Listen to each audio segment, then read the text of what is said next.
Bom meledak di 3 lokasi di Surabaya, Jawa Timur. Ya, hari ini bagaimana kondisi para korban yang masih dirawat di Rumah Sakit Bayangkara? Sebuah ledakan terjadi di depan gereja Oikumene, Loa Janan, Samarinda, Kalimantan Timur.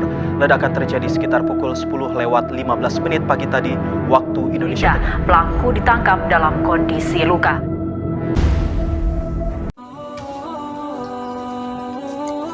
Assalamualaikum warahmatullahi wabarakatuh.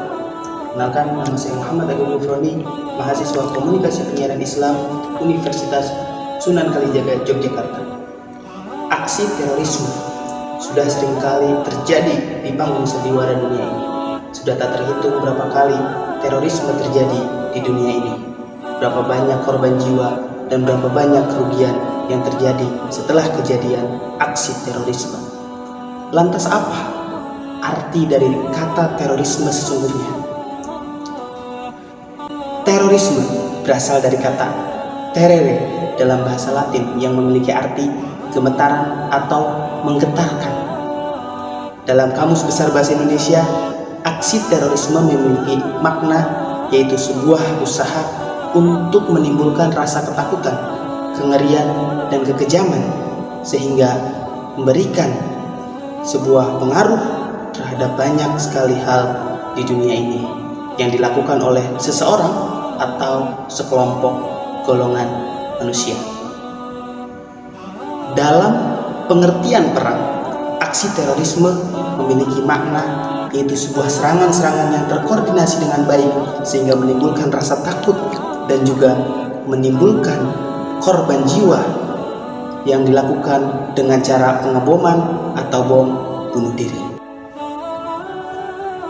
Banyak hal yang menjadikan latar belakang aksi terorisme terjadi di dunia ini. Entah dari situasi kondisi negara atau situasi kondisi diri sendiri yang mengakibatkan dirinya melakukan aksi terorisme atau pengeboman. Salah satu dari latar belakang terorisme adalah sifat radikalisme atau terlalu cinta akan agama. Ini yang menjadi tren aksi pengeboman selama ini. Ada beberapa ciri dari sikap radikalisme.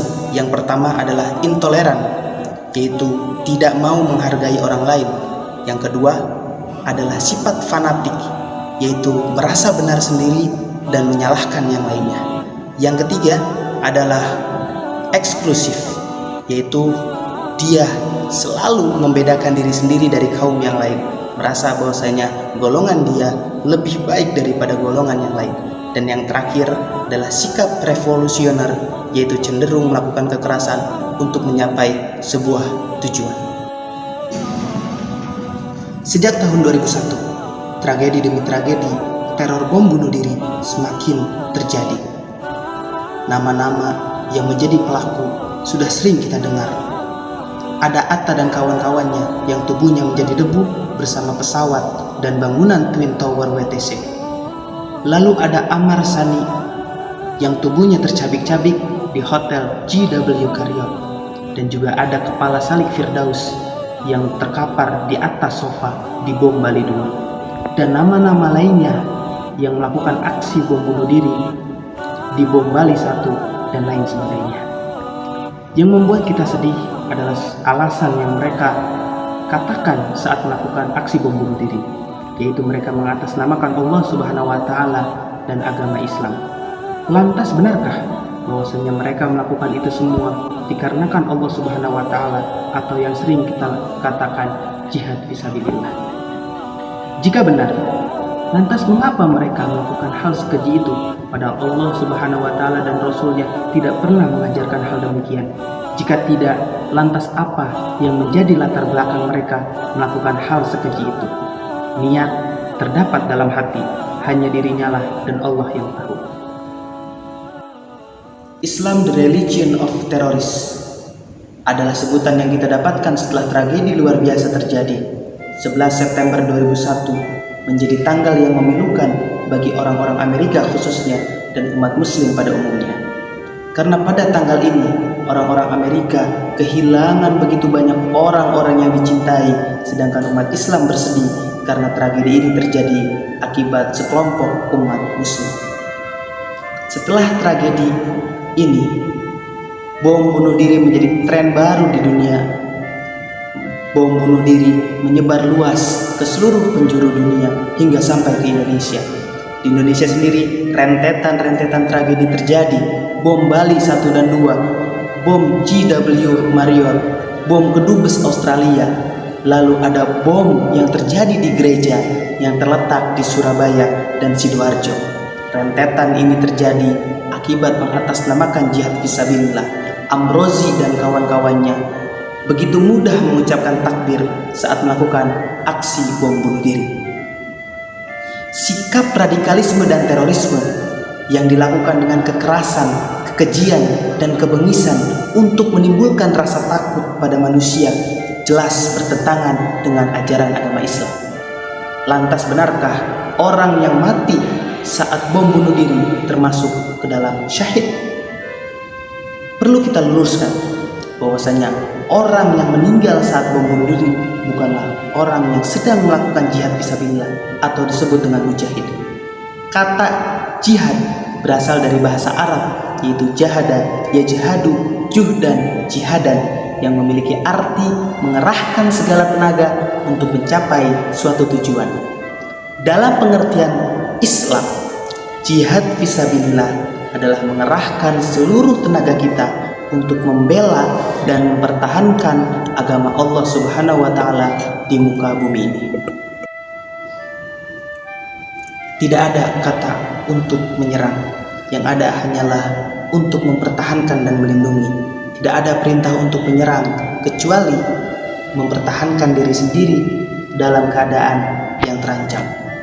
Rasulullah tidak sembarangan dalam memerangi orang-orang kafir, tapi Rasulullah SAW memerangi orang-orang yang memerangi umat Islam terlebih dahulu.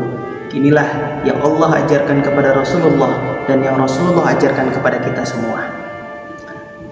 Orang-orang yang melakukan aksi terorisme atau bom bunuh diri hanyalah mereka orang-orang yang tak pantas disebut dengan mujahid fisabilillah. Mereka hanyalah orang-orang yang salah faham dalam mengartikan kata jihad fisabilillah. Entah karena dirinya sendiri yang terjerumus dalam pemikiran ini atau ada oknum lain yang mendorongnya sehingga dia terjerumus dalam pemikiran yang sesat ini.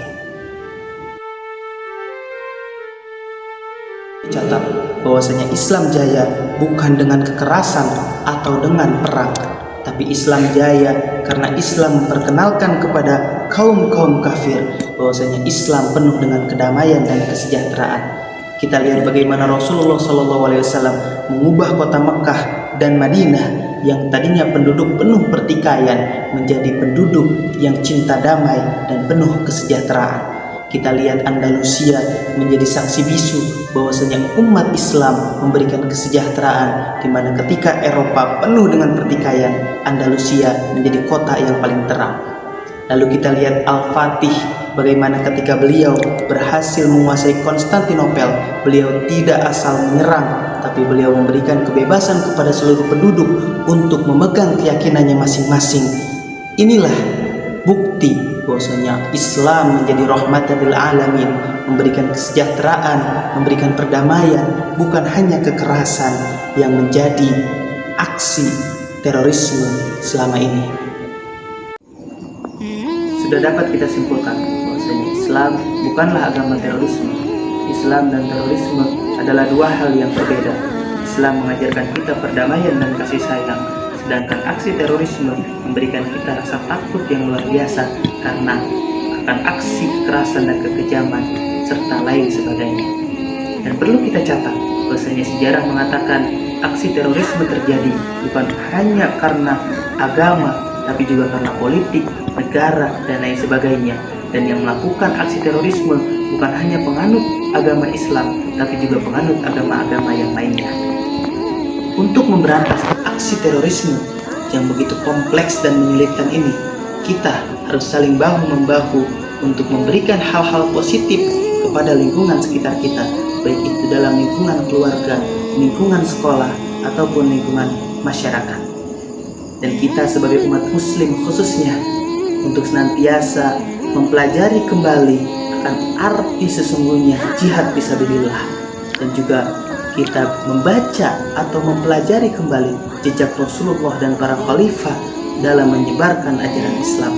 Hal ini dapat mengokohkan keimanan kita sehingga kita tidak terjerumus ke dalam aksi terorisme yang penuh kesesatan. Intinya adalah jadilah agen muslim yang baik dimanapun, kapanpun, dan dengan siapapun. Ini untuk membuktikan bahwasanya Islam selalu memberikan kedamaian dan kasih sayang kepada seluruh umat manusia di dunia ini. Mungkin hanya itu yang bisa saya sampaikan. Kurang lebihnya mohon maaf. Billahi taufiq wal hidayah. Wassalamualaikum warahmatullahi wabarakatuh.